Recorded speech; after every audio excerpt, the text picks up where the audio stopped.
요즘 며느리는 다 그래요. 유진이가 제 앞에서 소리쳤어요. 어머니 요즘은 이런 음식 안 해요.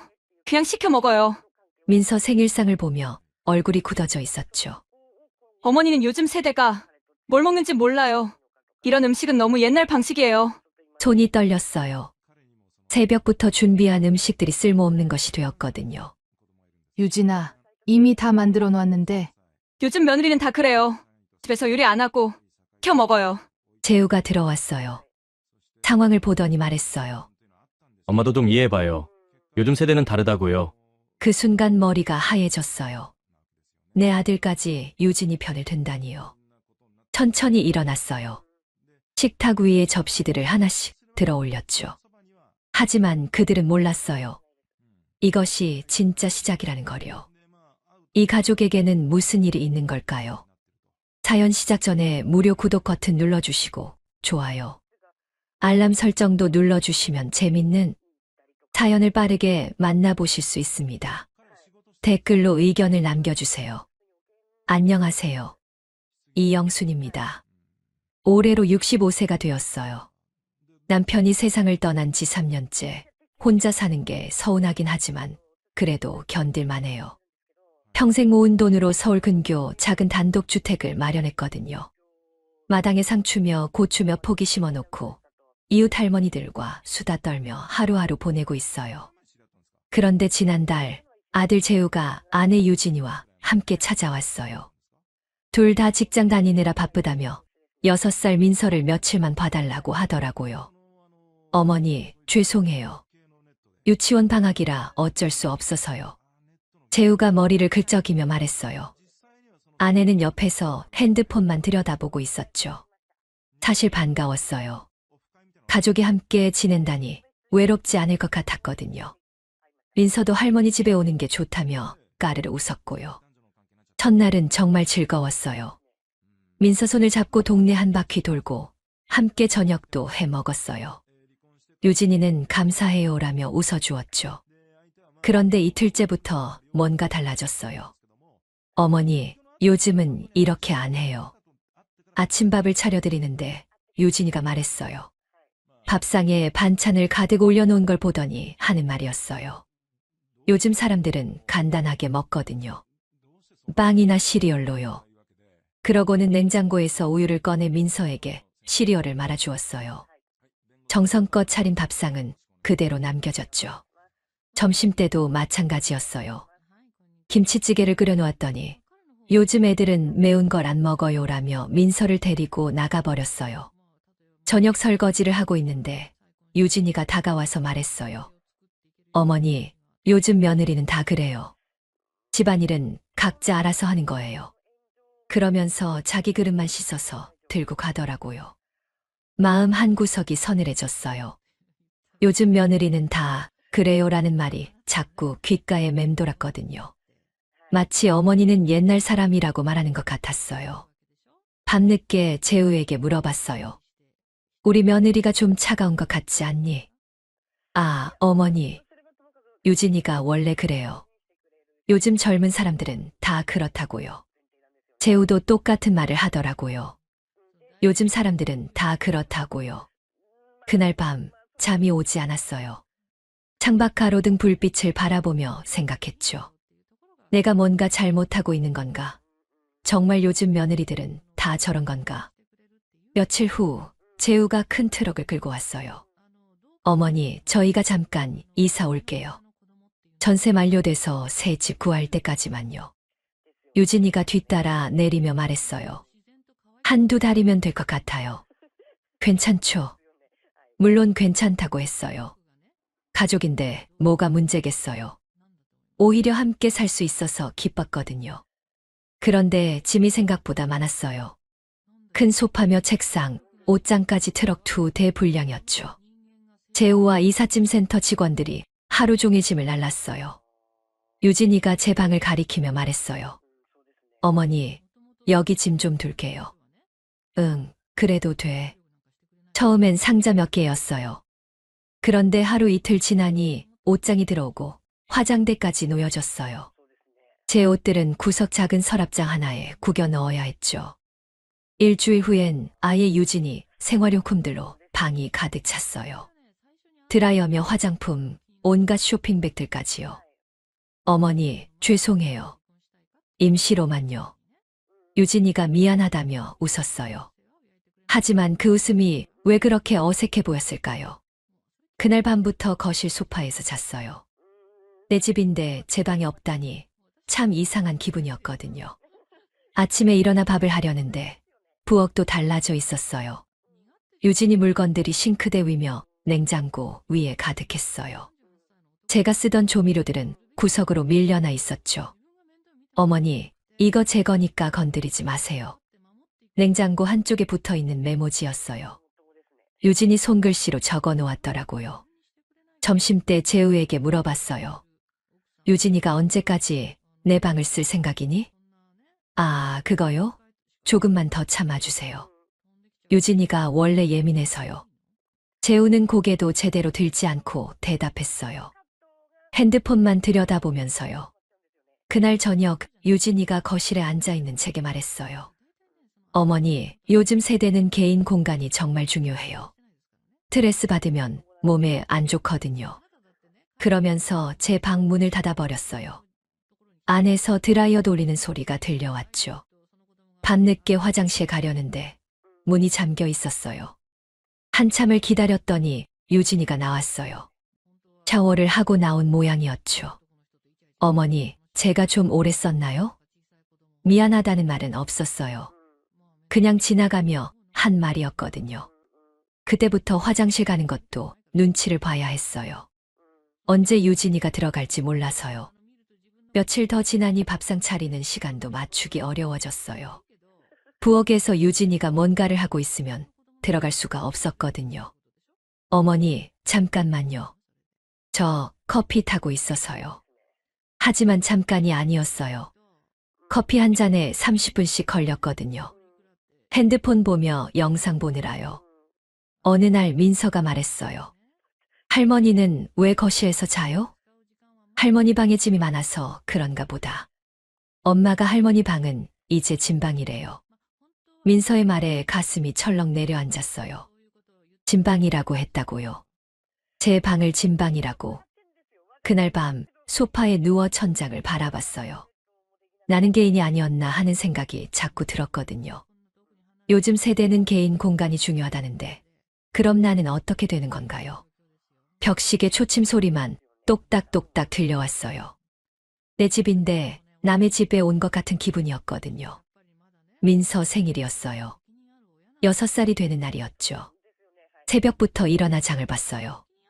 민서가 좋아하는 닭튀김에 잡채, 미역국까지 준비했거든요. 생일상은 정성껏 차려줘야 한다고 생각했어요. 오후 내내 부엌에서 요리했어요. 닭은 바삭하게 튀기고 잡채는 하나하나 채 썰어서 볶았죠. 미역국도 사골 우린 육수 끓였어요. 민서야, 할머니가 생일상 차려줬다. 상을 가득 채운 음식들을 보며 뿌듯했어요. 민서도 눈을 반짝이며 좋아했거든요. 와, 할머니, 이거 다 해주신 거예요. 그럼 우리 민서 생일인데. 그때 유진이가 들어왔어요. 상을 한번 훑어보더니 얼굴이 굳어졌어요. 어머니, 요즘은 이런 음식 안 해요. 응, 그냥 시켜 먹어요. 요즘 사람들은 다 그래요. 그러면서 핸드폰을 꺼내더니 배달 앱을 눌렀어요. 민서야, 엄마가 피자 시켜줄게. 할머니 음식은 기름져서 몸에 안 좋아. 민서가 저를 보며 당황하는 표정을 지었어요. 방금 전까지 좋아했는데 갑자기 엄마가 다른 걸 시킨다니까요. 가슴이 답답해졌어요. 새벽부터 준비한 음식들이 갑자기 쓸모없는 것이 되어버렸거든요. 유진아, 이미 다 만들어 놓았는데. 어머니는 요즘 세대가 뭘 먹는지 몰라요. 이런 음식은 너무 옛날 방식이에요. 유진이 말에 손이 떨렸어요. 옛날 방식이라고요. 재우가 들어왔어요. 상황을 보더니 난처한 표정을 지었죠. 어머니, 뭐 이렇게 많이 해놨어요? 민서 생일이라고. 아, 그냥 간단하게 하지 그랬어요. 요즘 애들은 이런 거 잘 안 먹는다고요. 재우까지 그런 말을 하니까 정말 기가 막혔어요. 유진이가 계속 말했어요. 어머니, 요즘 며느리는 다 그래요. 집에서 요리 안 하고 시켜 먹어요. 시간도 아끼고 맛도 좋잖아요. 요즘 며느리는 다 그래요라는 말이 또 나왔어요. 마치 저를 구시대에 사람 취급하는 것 같았거든요. 그럼 내가 뭘 잘못했다는 거니? 목소리가 떨렸어요. 참으려고 했는데 안 되더라고요. 잘못한 건 아니죠. 그냥 요즘 스타일이 아니라는 거예요. 유진이가 태연하게 대답했어요. 미안하다는 말은 한마디도 없었죠. 재우가 제 팔을 잡았어요. 엄마, 유진이 말이 맞아요. 엄마도 좀 이해해봐요. 그 순간 머리가 하얘졌어요. 재우까지 유진이 편을 든다니요. 이해하라고. 내가 뭘 이해해야 하는데. 요즘 세대는 다르다고요. 엄마도 시대에 맞춰야죠. 재우 말을 듣는데 가슴이 시었어요. 내 아들이 저런 말을 하다니요. 민서가 작은 목소리로 말했어요. 할머니, 저는 할머니 음식이 좋아요. 유진이가 민서를 끌어당겼어요. 민서야, 피자가 더 맛있을 거야. 할머니 음식은 짜고 기름져. 그때 뭔가 툭 끊어지는 소리가 들렸어요. 참고 참았던 마음의 실이 끊어지는 소리였죠. 천천히 일어났어요. 손이 떨렸지만 움직였어요. 식탁 위에 접시들을 하나씩 들어 올렸죠. 그럼 시켜 먹어라. 닭튀김 접시를 들고 부엌으로 갔어요. 나는 이제 밥 안 한다. 잡채 그릇도 들고 갔어요. 미역국 냄비도 가져갔죠. 유진이와 재우가 멍하니 저를 바라봤어요. 민서는 울 것 같은 표정이었고요. 부엌에서 음식들을 처리하는데 눈물이 났어요. 새벽부터 정성껏 준비한 것들을 쓰레기통에 버리는 제 모습이 너무 초라했거든요. 그날 밤 소파에 누워 생각했어요. 내가 이 집의 주인인데 왜 눈치를 봐야 하지 하는 생각이 계속 들었어요. 벽시계만 똑딱거렸어요. 너무 조용한 집이었거든요. 그날 오후 빨래를 널고 있는데 유진이 전화 소리가 들려왔어요. 언니, 나 진짜 힘들어. 베란다 문이 열려 있어서 다 들렸어요. 듣지 않으려 했지만 목소리가 크더라고요. 우리도 이제 요양원 알아봐야 하나 봐. 어머님 혼자 두기엔 위험하잖아. 손에 들고 있던 빨래 집게가 떨어졌어요. 요양원이라고 했어요. 날 요양원에 보내려고 하다니요. 아니야, 치매 같은 건 아니고. 그냥 나이 들어서 고집이 세졌어. 옛날 방식만 고수하고. 가슴이 철렁 내려앉았어요. 치매 같은 건 아니라고요. 그럼 왜 요양원 얘기를 하는 거죠? 요즘 며느리들은 다 그렇게 해. 시어머니 모시고 사는 시대가 아니라고. 목소리가 점점 커졌어요. 일부러 제가 들으라는 것 같았거든요. 언니도 알잖아. 요즘 며느리는 다 그래요. 시대가 변했다고. 또 그 말이었어요. 요즘 며느리는 다 그래요. 그 말이 제 가슴을 도려내는 칼 같았어요. 전화를 끊고 나서 유진이가 베란다로 나왔어요. 제가 서 있는 걸 보더니 당황하는 기색을 보였죠. 어머니, 언제부터 거기 계셨어요? 방금요. 아, 그러셨구나. 미안하다는 말은 없었어요. 그냥 어깨를 으쓱 하더니 들어가 버렸어요. 그날 저녁 재우에게 물어봤어요. 너 혹시 요양원 생각하고 있니? 재우가 숟가락을 내려놓았어요. 엄마, 누가 그런 소리 했어요? 유진이 전화하는 걸 들었다. 재우가 한숨을 쉬었어요. 엄마, 그냥 만약에 경우 얘기한 거예요. 혼자 사시기 힘들까 봐서요. 내가 언제 힘들다고 했니? 그게 아니라 요즘 세상이 위험하잖아요. 또 둘러대는 소리였어요. 정말 답답했거든요. 다음 날 민서가 학교에서 돌아왔어요. 제 옆에 앉더니 코를 킁킁거렸어요. 할머니, 집 냄새나. 무슨 냄새? 할머니 냄새. 민서는 순수하게 말했지만 제 마음에는 비수가 꽂혔어요. 할머니 냄새라고요. 유진이가 민서를 데려가며 말했어요. 민서야, 할머니한테 그런 말 하면 안 돼. 하지만 웃으면서 하는 말이었어요. 진심으로 꾸짖는 게 아니었거든요. 동네 슈퍼에 갔더니 김 사장이 말했어요. 영순 씨, 며느리 온다더니 좋겠네요. 네, 그런데요. 근데 요즘 젊은 며느리들은 어떤가요? 우리 때와는 다르죠. 김 사장 표정에서 뭔가 이상함을 느꼈어요. 마치 제가 며느리 때문에 고생하고 있다는 걸 아는 것 같았거든요. 집으로 오는 길에 동네 할머니 둘이 수군거리는 소리를 들었어요. 영순이네 며느리 참 별나더라. 맞아, 인사도 안 하고. 자기 엄마도 아닌데 시어머니를 뭘 그렇게 대해. 제 이야기를 하고 있다는 걸 알았어요. 얼굴이 화끈거렸죠. 그날 밤 화장실에서 거울을 봤어요. 늙은 얼굴이 보였어요. 언제 이렇게 늙었나 싶었거든요. 눈가에 주름이 깊어져 있었어요. 내가 정말 냄새가 나나 하는 생각이 들었어요. 민서 말이 자꾸 생각났거든요.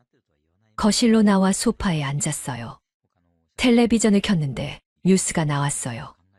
노인 학대 이야기였어요. 갑자기 눈물이 났어요. 내가 학대받고 있는 건 아니지만 뭔가 비슷한 기분이었거든요. 내 집에서 눈치 보며 사는 제 모습이 너무 초라했어요. 유진이가 거실로 나와 물을 마시며 말했어요. 어머니, 텔레비전 소리 좀 줄여주세요. 민서 자고 있어요. 응. 조용히 볼륨을 줄였어요. 내 집인데 텔레비전 소리도 마음대로 못하는구나 싶었거든요. 유진이가 다시 말했어요. 요즘 며느리는 다 그래요. 각자 생활 패턴을 존중하거든요. 또 그 말이었어요. 요즘 며느리는 다 그래요. 그 한마디가 제 평생 쌓아온 모든 것들을 한순간에 무너뜨리는 느낌이었어요. 그날 밤 잠이 오지 않았어요. 천장을 바라보며 생각했죠. 언제부터 내가 이 집에서 폐가 되었을까요? 그날 밤 잠이 오지 않았어요. 소파에 누워 천장을 바라보며 생각했어요. 언제부터 이렇게 되었을까요? 내가 뭘 잘못했을까요? 새벽 3시가 넘어서야 일어났어요. 서랍에서 오래된 일기장을 꺼냈죠. 남편이 사준 것이었는데 몇 년째 쓰지 않고 있었거든요. 펜을 들고 적었어요. 나는 가족을 위해 살았다. 이제는 나를 위해 살아야겠다. 글씨가 떨렸어요. 하지만 마음은 단단해지는 느낌이었거든요. 아침에 일어나 거울을 봤어요. 눈빛이 달라져 있었어요. 어제까지의 슬픈 표정이 아니었죠. 뭔가 결심한 사람의 눈이었어요. 세수를 하고 외출 준비를 했어요. 유진이가 부엌에서 커피를 마시고 있었어요. 어머니, 어디 가세요? 은행. 짧게 대답하고 나왔어요. 더 이상 설명할 필요가 없다고 생각했거든요. 은행에 도착해서 창구 직원에게 말했어요. 진명의 변경 상담 받고 싶어요. 직원이 서류를 꺼내며 설명해 줬어요. 어떤 절차가 필요한지, 얼마나 걸리는지요. 혹시 금매로 파실 생각이세요? 그런 것도 알아보고 있어요. 집으로 돌아오는 길에 부동산에 들렀어요. 사장이 반가워하며 말했어요. 영순 씨, 오랜만이네요. 집을 팔고 싶어요. 사장 표정이 놀란 듯 변했어요. 갑자기 왜요? 아들이랑 같이 살고 계시잖아요. 그냥 팔고 싶어요. 알겠어요. 그럼 한번 보러 가볼까요? 집에 도착했을 때 유진이가 현관에서 기다리고 있었어요. 부동산 사장을 보더니 당황하는 표정을 지었죠. 어머니, 이분은 누구세요? 부동산 사장님이에요. 유진이 얼굴이 굳어졌어요. 뭔가 눈치챈 것 같았거든요. 부동산 사장이 집 안을 둘러봤어요. 평수며 상태, 주변 시세까지 꼼꼼히 확인했죠. 좋은 집이네요. 요즘 이 동네가 인기 있어서 금방 팔릴 것 같아요. 유진이가 제 팔을 잡았어요. 어머니, 잠깐 얘기 좀 해요. 하지만 뿌리쳤어요. 더 이상 그 손길이 달갑지 않았거든요. 부동산 사장이 돌아가고 나서 유진이가 말했어요. 어머니, 설마 진짜 집을 파시려는 거예요? 고개를 끄덕였어요. 말로 대답할 필요가 없다고 생각했거든요. 왜요? 갑자기 무슨 일이에요? 별일 없어요. 그날부터 말을 줄였어요. 필요한 것만 짧게 답했죠. 유진이가 뭘 물어봐도 고개만 끄덕이거나 한두 마디로 끝냈어요. 며칠 후 재우가 들어왔어요. 유진이가 뭔가 말한 모양이었어요. 엄마, 집 파신다는 게 정말이에요? 응. 왜요? 갑자기 무슨 일인데요? 제가 유진이를 바라봤어요. 그리고 조용히 말했어요. 요즘 며느리는 다 그래요? 그럼 나도 요즘 어머니가 되어볼게. 유진이 얼굴이 하얘졌어요. 제가 그 말을 기억하고 있다는 걸 알았거든요. 그날 밤 일기장에 또 적었어요. 이제 시작이다. 2주 후였어요. 아침부터 계약서에 도장을 찍었어요. 부동산 사장이 축하한다며 웃었죠. 영순 씨, 정말 빨리 팔렸네요. 고생하셨어요. 집값을 모두 제 계좌로 받았어요. 평생 모은 돈의 집값까지 합치니 꽤 큰 돈이 되었거든요. 오후에 표지판을 붙였어요. 매매 완료라는 빨간 글씨가 선명했어요. 집 앞에 서서 바라보니 뿌듯했어요. 유진이와 재우는 직장에 가 있었어요. 퇴근 시간까지 기다렸거든요. 이 순간을 놓치고 싶지 않았어요. 저녁 7시쯤 재우 차가 들어왔어요. 유진이가 먼저 내렸는데 표지판을 보더니 얼굴이 하얘졌어요. 어머니, 집 안으로 뛰어 들어왔어요. 재우도 뒤따라 들어오며 당황하는 표정을 지었죠. 어머니, 이게 뭐예요? 유진이 목소리가 떨렸어요. 제가 소파에 앉아 차를 마시고 있으니까요. 집 팔았어. 갑자기 왜요? 말도 없이. 내 집인데 누구한테 허락받고 팔아야 하나. 차분하게 대답했어요. 오히려 유진이가 더 흥분하고 있었거든요. 재우가 무릎을 꿇고 앉았어요. 엄마, 농담이죠. 우리가 어디서 살아요? 그건 너희가 알아서 해. 엄마, 갑자기 이게 뭐예요? 재우 목소리에 절망이 섞여 있었어요. 하지만 제 마음은 전혀 흔들리지 않았어요. 유진이가 제 앞에 와서 앉았어요. 어머니, 설마 저 때문에 화가 나셔서 그러신 거예요? 너 때문이라고? 너무 자만하지 마. 그럼 왜요? 이유라도 말씀해 주세요. 유진이 목소리가 간절해졌어요. 처음 보는 표정이었어요. 일어나서 창문을 열었어요. 바람이 들어와 커튼을 흔들었죠. 이 집 더 이상 내 집 아니야. 뒤돌아서 유진이와 재우를 바라봤어요. 이제 너희도 내 문제 아니야. 유진이가 벌떡 일어났어요. 어머니, 너무하시는 거 아니에요. 저희가 뭘 잘못했다고요? 뭘 잘못했냐고? 천천히 다가갔어요. 유진이 눈을 똑바로 바라봤죠. 요즘 며느리는 다 그렇다면서. 그럼 요즘 어머니도 다 이래. 유진이 입이 벌어졌어요. 할 말을 찾지 못하는 표정이었거든요. 재우가 제 팔을 잡았어요. 엄마, 그런 소리 듣고 화가 나신 거예요? 유진이가 사과할게요. 이제 사과는 필요 없어. 팔을 뿌리쳤어요. 재우 손길이 더 이상 따뜻하게 느껴지지 않았거든요. 내가 평생 가족을 위해 살았어. 이제는 나를 위해 살 거야. 방으로 가서 가방을 들고 나왔어요. 며칠 전부터 준비해둔 것이었죠. 어머니, 어디 가시려고요? 유진이가 울 것 같은 목소리로 물었어요. 그것도 내가 알아서 할 일이야. 현관문을 열었어요. 밖에서 택시가 기다리고 있었거든요. 미리 불러놨어요. 엄마, 제발 가지 마세요. 재우가 뒤따라 나왔어요. 하지만 돌아보지 않았어요. 택시에 타며 기사님에게 말했어요. 터미널로 가주세요. 차창으로 집을 바라봤어요. 유진이와 재우가 망연자실한 표정으로 서 있었죠. 민서도 유치원에서 돌아와 상황을 이해하지 못하는 듯 했어요. 택시가 출발했어요. 뒤돌아보고 싶었지만 참았어요. 이제 정말 끝이었거든요.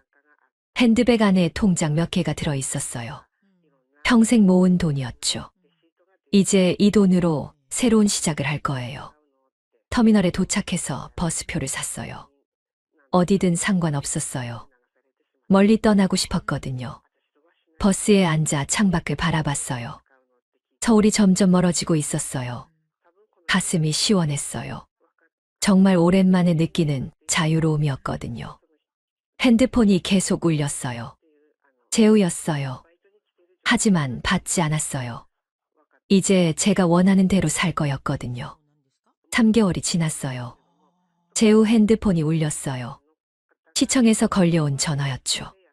안녕하세요. 시청 복지과입니다. 혹시 이영순 씨 아드님이신가요? 네, 맞는데요. 무슨 일이세요? 어머님께서 저희 노인복지관에서 봉사활동을 하고 계세요. 연락처를 문의하셔서요. 재우가 당황했어요. 어머니가 거기 계신다고요? 네, 밥상 자원봉사를 하고 계십니다. 정말 열심히 하셔서 어르신들이 너무 좋아하세요. 전화를 끊고 재우는 급히 복지관으로 향했어요. 유진이도 함께였죠. 복지관에 도착하니 식당에서 웃음소리가 들려왔어요. 제가 어르신들과 함께 밥을 먹고 있었거든요. 영순 씨, 오늘 반찬이 정말 맛있네요. 박 할머니, 더 드실래요? 앞치마를 두른 제가 할머니께 반찬을 더 떠드리고 있었어요. 얼굴에 환한 미소가 가득했죠. 재우가 식당 입구에서 저를 바라봤어요. 몇 달 전과는 완전히 다른 모습이었거든요. 복지관 조장님이 다가왔어요. 아, 영순 씨 아드님이시군요. 어머님 정말 좋은 분이세요. 어머니가 언제부터 여기 계셨나요? 2달 정도 됐어요. 매일 나오셔서 봉사하세요. 처음엔 조용하셨는데 지금은 이곳의 분위기 메이커예요. 제가 재우를 발견하고 다가왔어요. 표정이 밝았어요. 재우야, 어떻게 여기까지 왔니? 엄마, 연락도 없이 어디 계신 줄 알았어요. 연락할 일이 있나? 나는 잘 지내고 있어. 목소리에 당당함이 있었어요. 예전에 위축된 모습은 찾아볼 수 없었거든요. 유진이가 작은 목소리로 말했어요. 어머니, 집에 돌아가세요. 집. 내가 왜 돌아가야 하는데? 저희가 잘못했어요. 사과할게요. 유진이 목소리가 떨렸어요. 하지만 제 표정은 변하지 않았어요. 사과는 필요 없어. 나는 이제 내 생활을 하고 있거든. 재우가 놀란 표정을 지었어요. 엄마, 그럼 어디서 살고 계세요? 집 판 돈으로 작은 원룸 얻어서 살고 있어. 혼자 살기엔 충분해. 복지관 조장님이 말했어요. 영순 씨는 후원도 하시고 봉사도 하세요. 정말 고마운 분이죠. 그때 한 할머니가 다가왔어요. 영순아, 이분들이 내 가족이니? 네, 박복순 할머니. 제 아들하고 며느리예요. 박복순 할머니가 재우를 바라보며 말했어요. 너희가 영순이를 어떻게 했길래 혼자 살게 만들었니? 이 좋은 딸을 왜 내팽개쳤어? 재우가 아무 말도 못했어요. 할머니 말에 뜨끔했거든요. 그때 기자 한 명이 들어왔어요. 복지관 취재를 하러 온 모양이었어요. 안녕하세요. 오늘 봉사활동 취재 왔습니다. 기자가 저에게 인터뷰를 요청했어요. 봉사활동 힘들지 않으세요? 마이크를 향해 또렷하게 대답했어요. 아니요. 이제야 제 이름으로 사는 것 같아요. 그 말에 재우와 유진이 고개를 숙였어요. 제 목소리에 담긴 의미를 알았거든요. 기자가 또 물었어요. 가족과 떨어져 지내는 게 외롭지 않으세요? 가족이라는 건 함께 있다고 되는 게 아니에요. 서로 존중할 때 가족이죠. 카메라가 제 얼굴을 클로즈업 했어요. 당당한 표정이었거든요. 요즘 어머니는 다 그래요. 이제 자기 인생을 살아요. 그 말을 듣고 유진이가 울먹였어요. 제가 그동안 얼마나 상처받았는지 알았거든요. 취재가 끝나고 재우가 말했어요.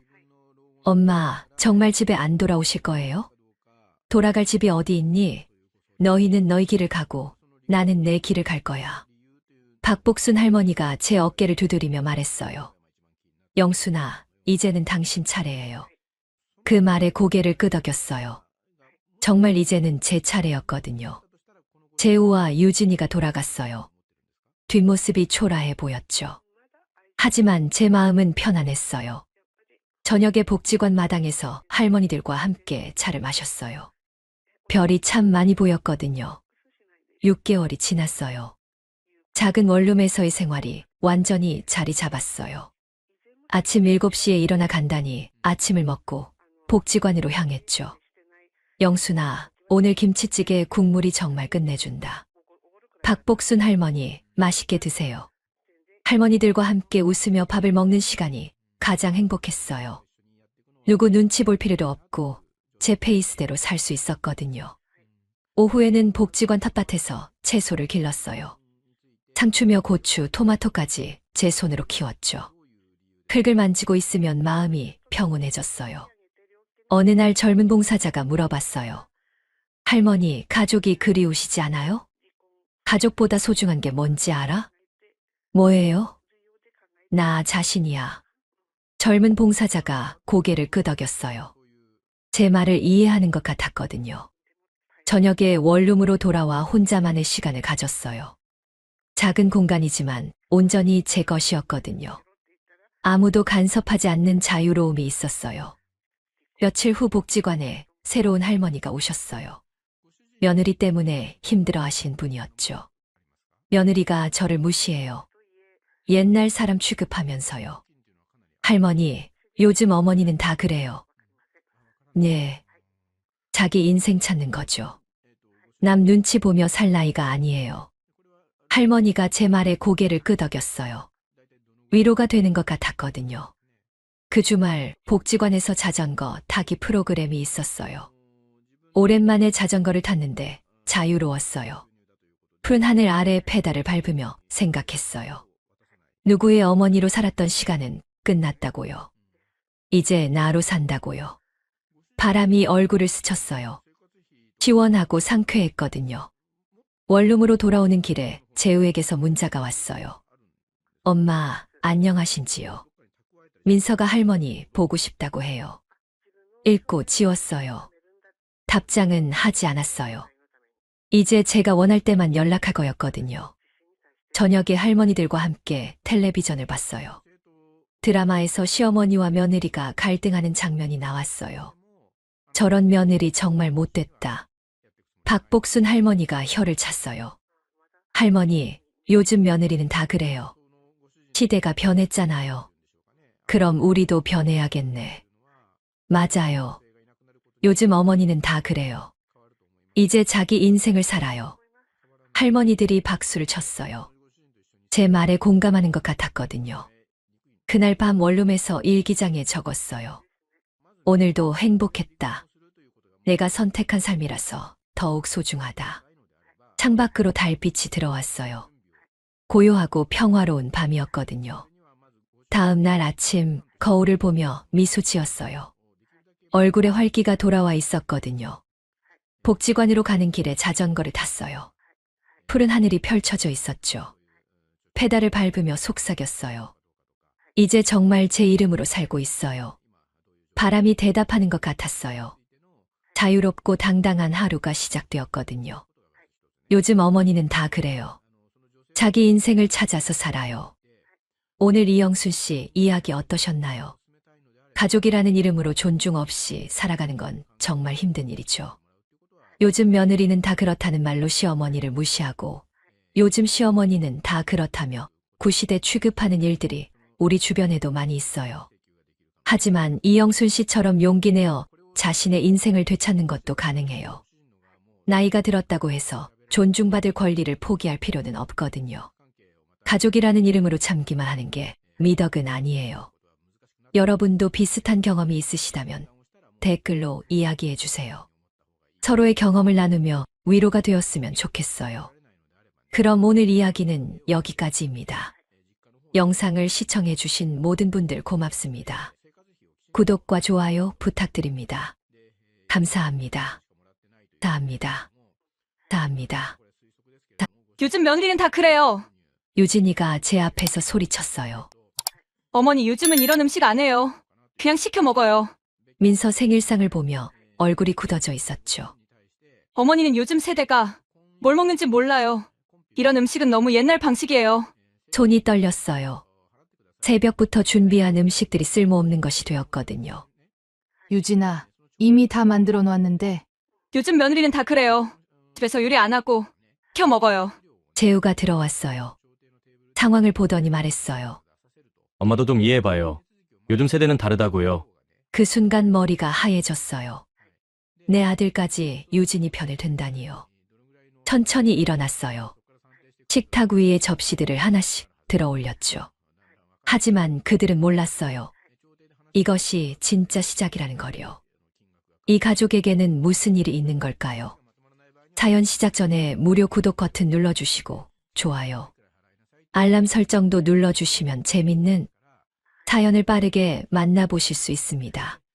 댓글로 의견을 남겨주세요. 안녕하세요. 이영순입니다. 올해로 65세가 되었어요.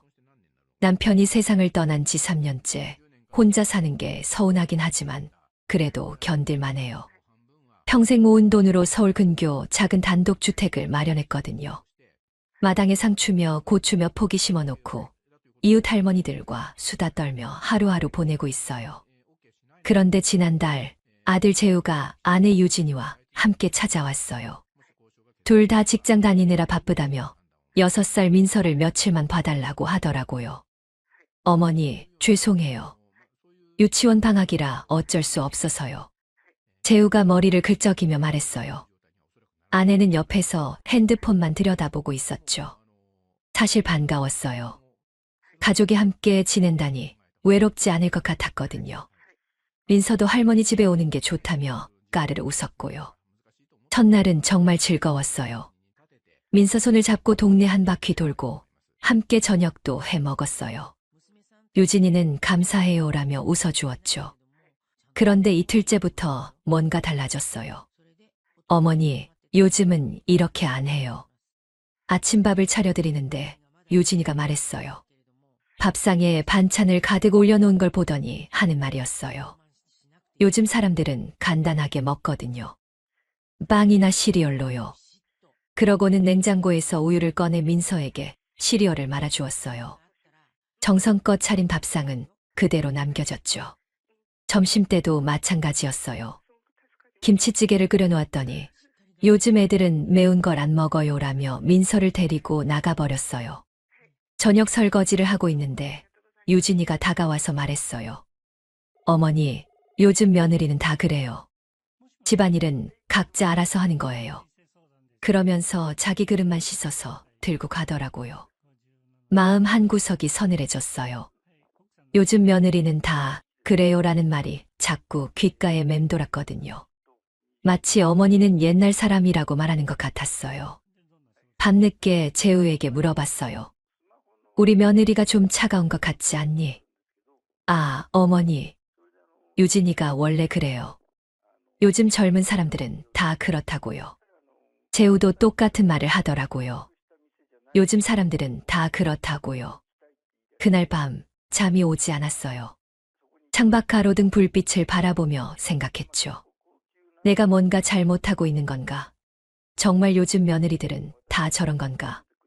며칠 후 재우가 큰 트럭을 끌고 왔어요. 어머니, 저희가 잠깐 이사 올게요. 전세 만료돼서 새 집 구할 때까지만요. 유진이가 뒤따라 내리며 말했어요. 한두 달이면 될 것 같아요. 괜찮죠? 물론 괜찮다고 했어요. 가족인데 뭐가 문제겠어요. 오히려 함께 살 수 있어서 기뻤거든요.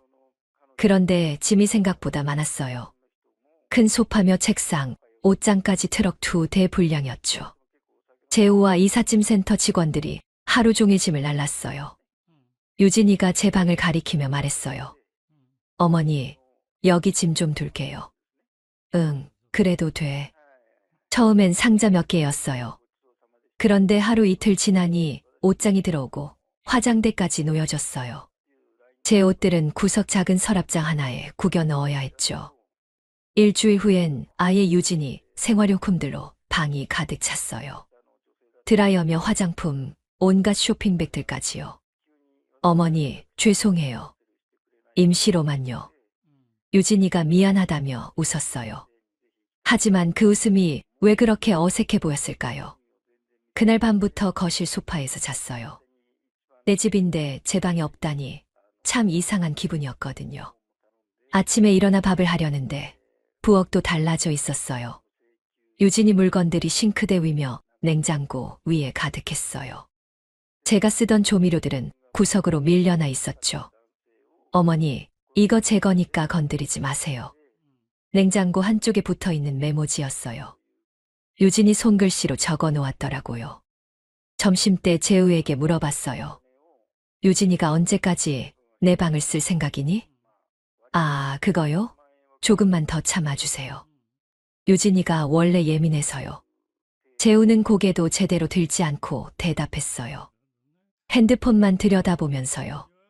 그날 저녁 유진이가 거실에 앉아있는 제게 말했어요. 어머니, 요즘 세대는 개인 공간이 정말 중요해요. 스트레스 받으면 몸에 안 좋거든요. 그러면서 제 방 문을 닫아버렸어요. 안에서 드라이어 돌리는 소리가 들려왔죠. 밤늦게 화장실 가려는데 문이 잠겨 있었어요. 한참을 기다렸더니 유진이가 나왔어요. 샤워를 하고 나온 모양이었죠. 어머니, 제가 좀 오래 썼나요? 미안하다는 말은 없었어요. 그냥 지나가며 한 말이었거든요. 그때부터 화장실 가는 것도 눈치를 봐야 했어요. 언제 유진이가 들어갈지 몰라서요. 며칠 더 지나니 밥상 차리는 시간도 맞추기 어려워졌어요. 부엌에서 유진이가 뭔가를 하고 있으면 들어갈 수가 없었거든요. 어머니, 잠깐만요. 저 커피 타고 있어서요. 하지만 잠깐이 아니었어요. 커피 한 잔에 30분씩 걸렸거든요. 핸드폰 보며 영상 보느라요. 어느 날 민서가 말했어요. 할머니는 왜 거실에서 자요? 할머니 방에 짐이 많아서 그런가 보다. 엄마가 할머니 방은 이제 짐방이래요. 민서의 말에 가슴이 철렁 내려앉았어요. 짐방이라고 했다고요. 제 방을 짐방이라고. 그날 밤 소파에 누워 천장을 바라봤어요. 나는 개인이 아니었나 하는 생각이 자꾸 들었거든요. 요즘 세대는 개인 공간이 중요하다는데 그럼 나는 어떻게 되는 건가요? 벽시계 초침 소리만 똑딱똑딱 들려왔어요. 내 집인데 남의 집에 온 것 같은 기분이었거든요. 민서 생일이었어요. 6살이 되는 날이었죠. 새벽부터 일어나 장을 봤어요. 민서가 좋아하는 닭튀김에 잡채, 미역국까지 준비했거든요. 생일상은 정성껏 차려줘야 한다고 생각했어요.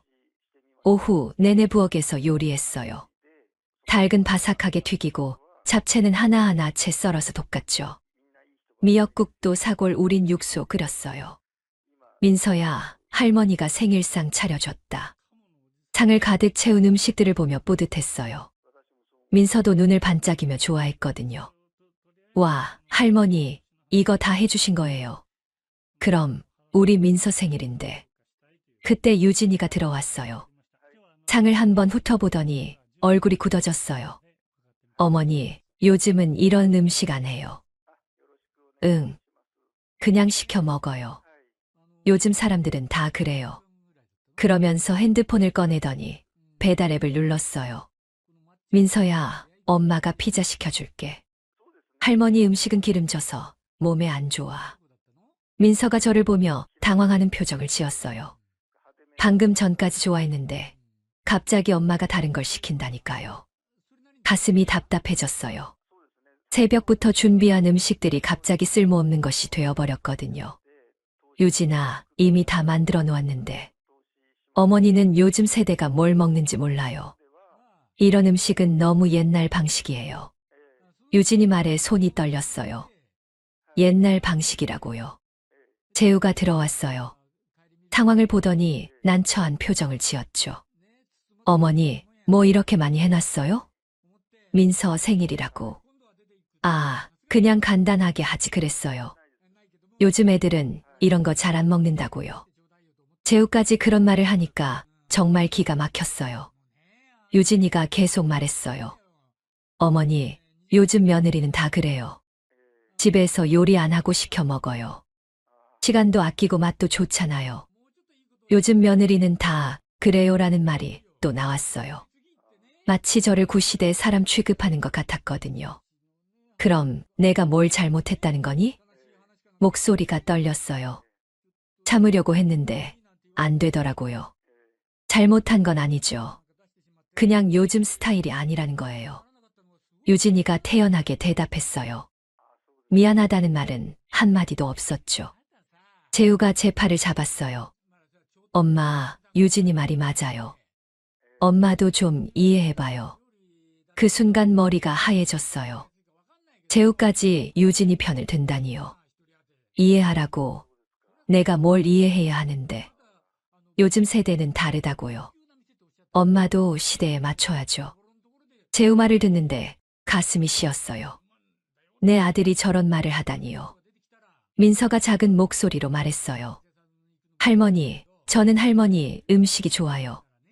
유진이가 민서를 끌어당겼어요. 민서야, 피자가 더 맛있을 거야. 할머니 음식은 짜고 기름져. 그때 뭔가 툭 끊어지는 소리가 들렸어요. 참고 참았던 마음의 실이 끊어지는 소리였죠. 천천히 일어났어요. 손이 떨렸지만 움직였어요. 식탁 위에 접시들을 하나씩 들어 올렸죠. 그럼 시켜 먹어라. 닭튀김 접시를 들고 부엌으로 갔어요. 나는 이제 밥 안 한다.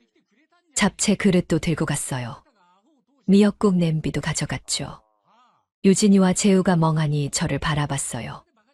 민서는 울 것 같은 표정이었고요. 부엌에서 음식들을 처리하는데 눈물이 났어요. 새벽부터 정성껏 준비한 것들을 쓰레기통에 버리는 제 모습이 너무 초라했거든요. 그날 밤 소파에 누워 생각했어요. 내가 이 집의 주인인데 왜 눈치를 봐야 하지 하는 생각이 계속 들었어요. 벽시계만 똑딱거렸어요. 너무 조용한 집이었거든요. 그날 오후 빨래를 널고 있는데 유진이 전화 소리가 들려왔어요.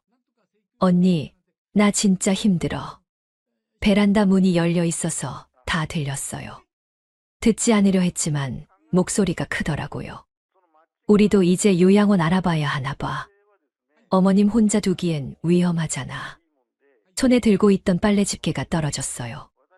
요양원이라고 했어요. 날 요양원에 보내려고 하다니요. 아니야, 치매 같은 건 아니고. 그냥 나이 들어서 고집이 세졌어.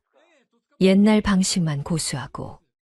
가슴이 철렁 내려앉았어요. 치매 같은 건 아니라고요.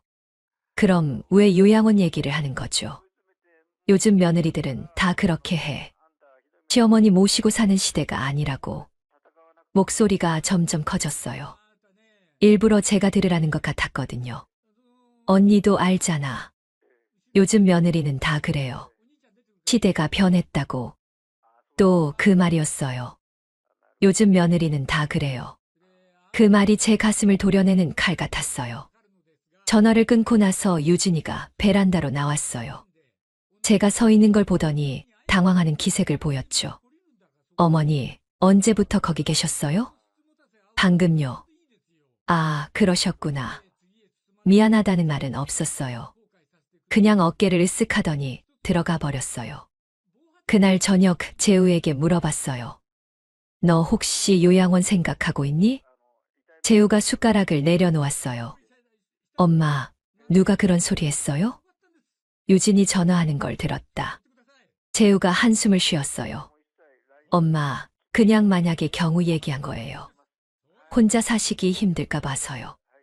내가 언제 힘들다고 했니? 그게 아니라 요즘 세상이 위험하잖아요. 또 둘러대는 소리였어요. 정말 답답했거든요. 다음 날 민서가 학교에서 돌아왔어요. 제 옆에 앉더니 코를 킁킁거렸어요. 할머니, 집 냄새나. 무슨 냄새? 할머니 냄새. 민서는 순수하게 말했지만 제 마음에는 비수가 꽂혔어요. 할머니 냄새라고요.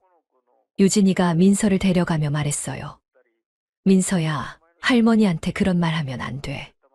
하지만 웃으면서 하는 말이었어요. 진심으로 꾸짖는 게 아니었거든요.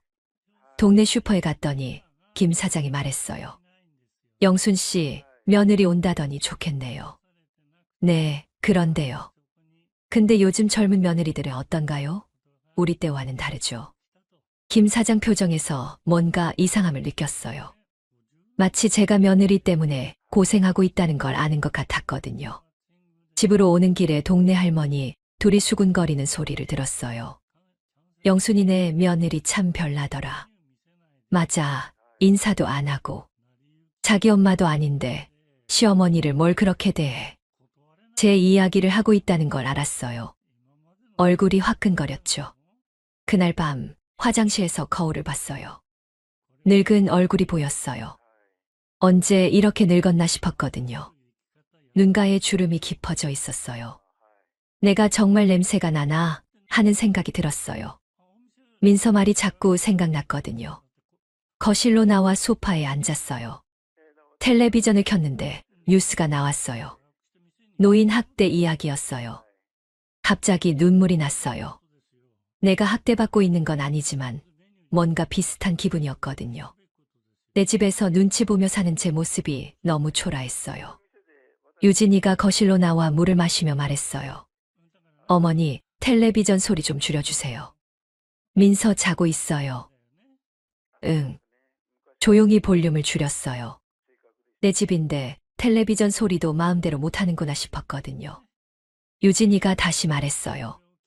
요즘 며느리는 다 그래요. 각자 생활 패턴을 존중하거든요. 또 그 말이었어요. 요즘 며느리는 다 그래요. 그 한마디가 제 평생 쌓아온 모든 것들을 한순간에 무너뜨리는 느낌이었어요. 그날 밤 잠이 오지 않았어요. 천장을 바라보며 생각했죠. 언제부터 내가 이 집에서 폐가 되었을까요? 그날 밤 잠이 오지 않았어요. 소파에 누워 천장을 바라보며 생각했어요. 언제부터 이렇게 되었을까요? 내가 뭘 잘못했을까요? 새벽 3시가 넘어서야 일어났어요. 서랍에서 오래된 일기장을 꺼냈죠. 남편이 사준 것이었는데 몇 년째 쓰지 않고 있었거든요. 펜을 들고 적었어요. 나는 가족을 위해 살았다. 이제는 나를 위해 살아야겠다. 글씨가 떨렸어요. 하지만 마음은 단단해지는 느낌이었거든요. 아침에 일어나 거울을 봤어요. 눈빛이 달라져 있었어요. 어제까지의 슬픈 표정이 아니었죠. 뭔가 결심한 사람의 눈이었어요. 세수를 하고 외출 준비를 했어요. 유진이가 부엌에서 커피를 마시고 있었어요. 어머니, 어디 가세요? 은행. 짧게 대답하고 나왔어요. 더 이상 설명할 필요가 없다고 생각했거든요. 은행에 도착해서 창구 직원에게 말했어요. 진명의 변경 상담 받고 싶어요. 직원이 서류를 꺼내며 설명해 줬어요. 어떤 절차가 필요한지, 얼마나 걸리는지요. 혹시 금매로 파실 생각이세요? 그런 것도 알아보고 있어요. 집으로 돌아오는 길에 부동산에 들렀어요. 사장이 반가워하며 말했어요. 영순 씨, 오랜만이네요. 집을 팔고 싶어요. 사장 표정이 놀란 듯 변했어요. 갑자기 왜요? 아들이랑 같이 살고 계시잖아요. 그냥 팔고 싶어요. 알겠어요. 그럼 한번 보러 가볼까요? 집에 도착했을 때 유진이가 현관에서 기다리고 있었어요. 부동산 사장을 보더니 당황하는 표정을 지었죠. 어머니, 이분은 누구세요? 부동산 사장님이에요. 유진이 얼굴이 굳어졌어요. 뭔가 눈치챈 것 같았거든요. 부동산 사장이 집안을 둘러봤어요. 평수며 상태, 주변 시세까지 꼼꼼히 확인했죠. 좋은 집이네요. 요즘 이 동네가 인기 있어서 금방 팔릴 것 같아요. 유진이가 제 팔을 잡았어요. 어머니, 잠깐 얘기 좀 해요. 하지만 뿌리쳤어요. 더 이상 그 손길이 달갑지 않았거든요. 부동산 사장이 돌아가고 나서 유진이가 말했어요. 어머니, 설마 진짜 집을 파시려는 거예요? 고개를 끄덕였어요. 말로 대답할 필요가 없다고 생각했거든요. 왜요? 갑자기 무슨 일이에요? 별일 없어요. 그날부터 말을 줄였어요. 필요한 것만 짧게 답했죠. 유진이가 뭘 물어봐도 고개만 끄덕이거나 한두 마디로 끝냈어요. 며칠 후 재우가 들어왔어요. 유진이가 뭔가 말한 모양이었어요. 엄마, 집 하신다는 게 정말이에요? 응. 왜요? 갑자기 무슨 일인데요? 제가 유진이를 바라봤어요. 그리고 조용히 말했어요. 요즘 며느리는 다 그래요? 그럼 나도 요즘 어머니가 되어볼게. 유진이 얼굴이 하얘졌어요. 제가 그 말을 기억하고 있다는 걸 알았거든요. 그날 밤 일기장에 또 적었어요. 이제 시작이다. 2주 후였어요. 아침부터 계약서에 도장을 찍었어요. 부동산 사장이 축하한다며 웃었죠. 영순 씨, 정말 빨리 팔렸네요. 고생하셨어요. 집값을 모두 제 계좌로 받았어요. 평생 모은 돈의 집값까지 합치니 꽤 큰 돈이 되었거든요. 오후에 표지판을 붙였어요. 매매 완료라는 빨간 글씨가 선명했어요. 집 앞에 서서 바라보니 뿌듯했어요. 유진이와 재우는 직장에 가 있었어요. 퇴근 시간까지 기다렸거든요. 이 순간을 놓치고 싶지 않았어요. 저녁 7시쯤 재우 차가 들어왔어요. 유진이가 먼저 내렸는데 표지판을 보더니 얼굴이 하얘졌어요. 어머니, 집 안으로 뛰어 들어왔어요. 재우도 뒤따라 들어오며 당황하는 표정을 지었죠. 어머니, 이게 뭐예요? 유진이 목소리가 떨렸어요. 제가 소파에 앉아 차를 마시고 있으니까요. 집 팔았어. 갑자기 왜요? 말도 없이. 내 집인데 누구한테 허락받고 팔아야 하나. 차분하게 대답했어요. 오히려 유진이가 더 흥분하고 있었거든요. 재우가 무릎을 꿇고 앉았어요. 엄마, 농담이죠. 우리가 어디서 살아요? 그건 너희가 알아서 해. 엄마, 갑자기 이게 뭐예요? 재우 목소리에 절망이 섞여 있었어요. 하지만 제 마음은 전혀 흔들리지 않았어요. 유진이가 제 앞에 와서 앉았어요. 어머니, 설마 저 때문에 화가 나셔서 그러신 거예요? 너 때문이라고? 너무 자만하지 마. 그럼 왜요? 이유라도 말씀해 주세요. 유진이 목소리가 간절해졌어요. 처음 보는 표정이었어요. 일어나서 창문을 열었어요. 바람이 들어와 커튼을 흔들었죠. 이 집 더 이상 내 집 아니야. 뒤돌아서 유진이와 재우를 바라봤어요. 이제 너희도 내 문제 아니야. 유진이가 벌떡 일어났어요. 어머니, 너무 하시는 거 아니에요. 저희가 뭘 잘못했다고요? 뭘 잘못했냐고? 천천히 다가갔어요. 유진이 눈을 똑바로 바라봤죠. 요즘 며느리는 다 그렇다면서. 그럼 요즘 어머니도 다 이래. 유진이 입이 벌어졌어요. 할 말을 찾지 못하는 표정이었거든요. 재우가 제 팔을 잡았어요. 엄마, 그런 소리 듣고 화가 나신 거예요? 유진이가 사과할게요. 이제 사과는 필요 없어. 팔을 뿌리쳤어요. 재우 손길이 더 이상 따뜻하게 느껴지지 않았거든요. 내가 평생 가족을 위해 살았어. 이제는 나를 위해 살 거야. 방으로 가서 가방을 들고 나왔어요. 며칠 전부터 준비해둔 것이었죠. 어머니, 어디 가시려고요? 유진이가 울 것 같은 목소리로 물었어요. 그것도 내가 알아서 할 일이야. 현관문을 열었어요. 밖에서 택시가 기다리고 있었거든요. 미리 불러놨어요. 엄마, 제발 가지 마세요. 재우가 뒤따라 나왔어요. 하지만 돌아보지 않았어요. 택시에 타며 기사님에게 말했어요. 터미널로 가주세요. 차창으로 집을 바라봤어요.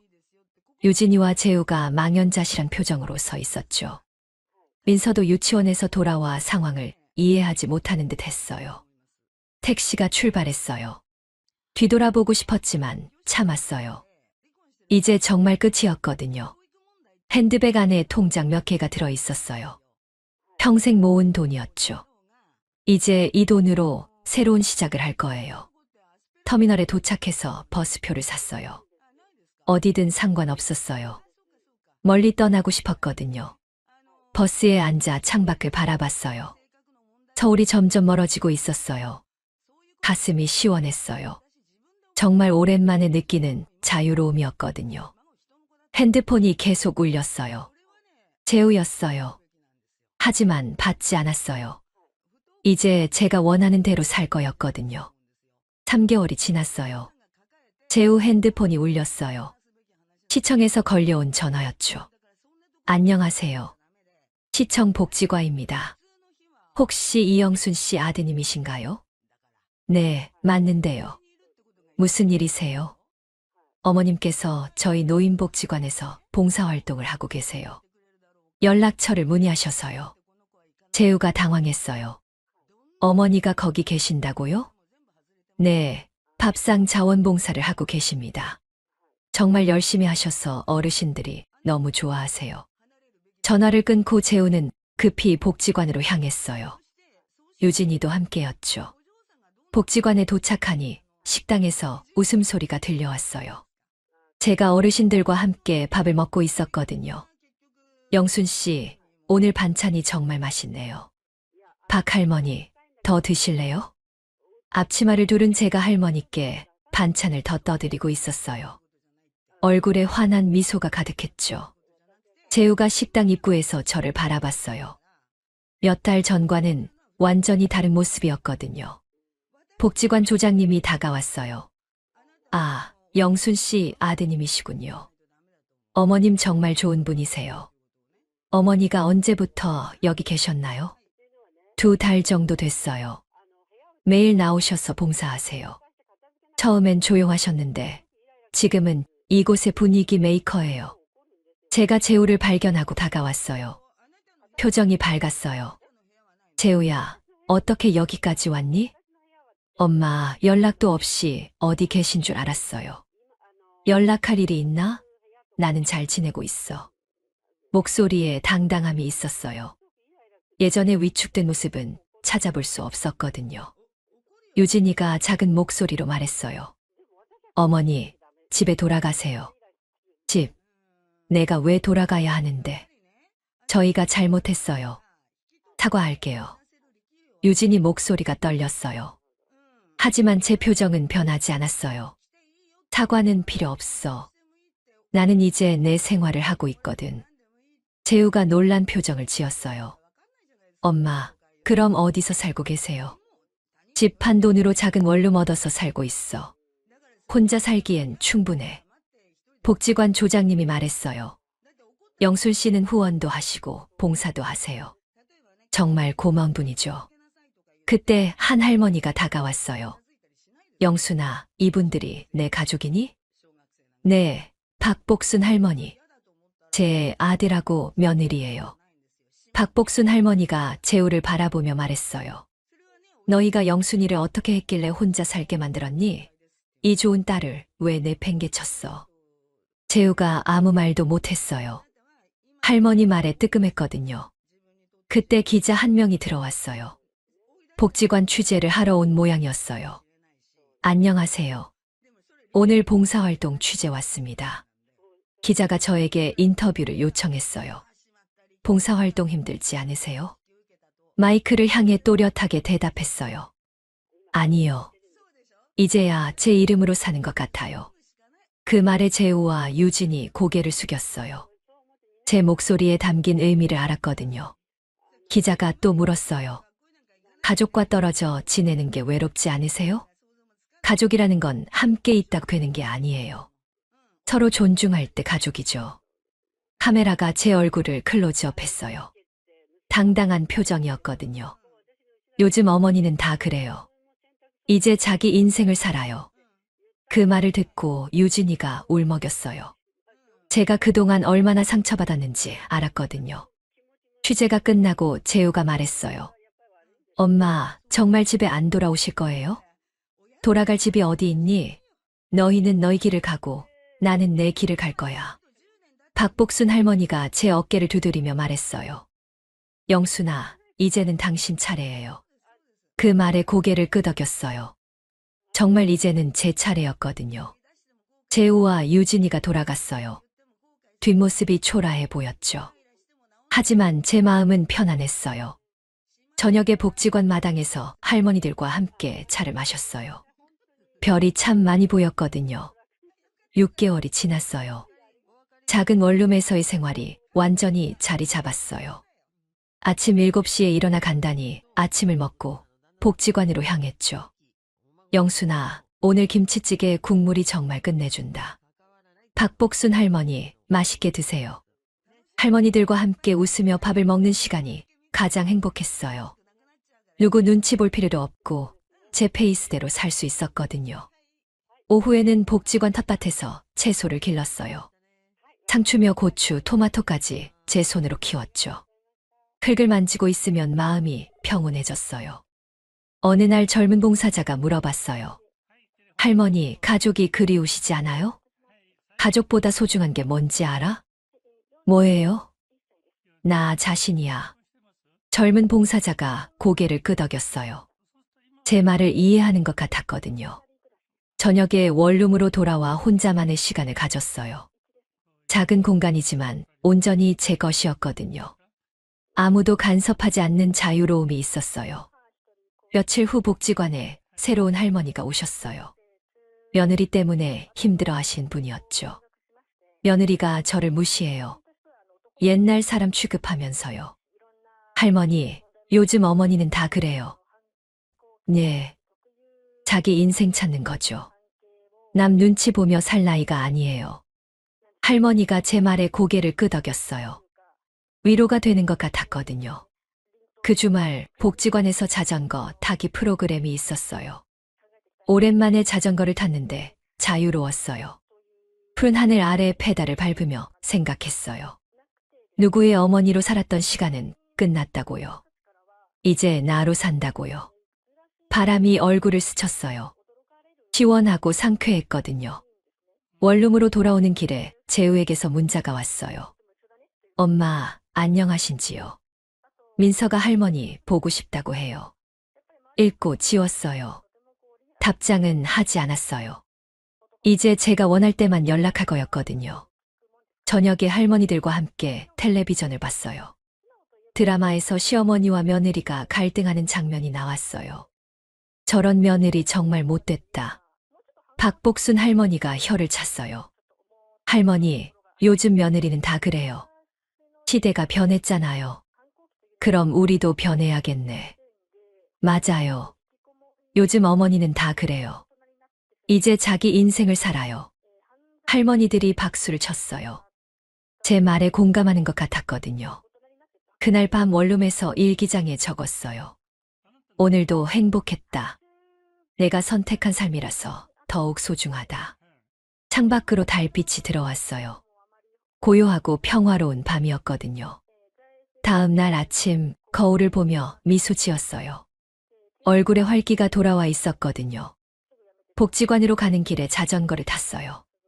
푸른 하늘이 펼쳐져 있었죠. 페달을 밟으며 속삭였어요. 이제 정말 제 이름으로 살고 있어요.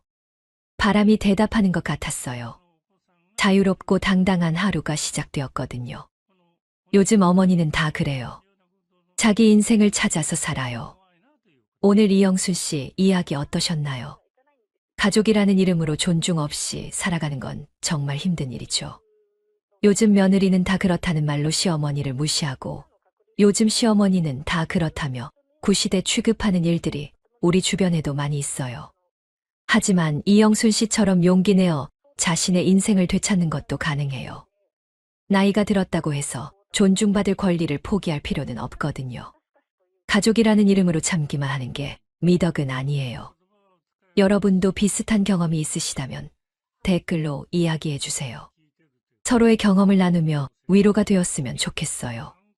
그럼 오늘 이야기는 여기까지입니다. 영상을 시청해 주신 모든 분들 고맙습니다.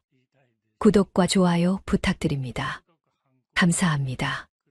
감사합니다. 감사합니다.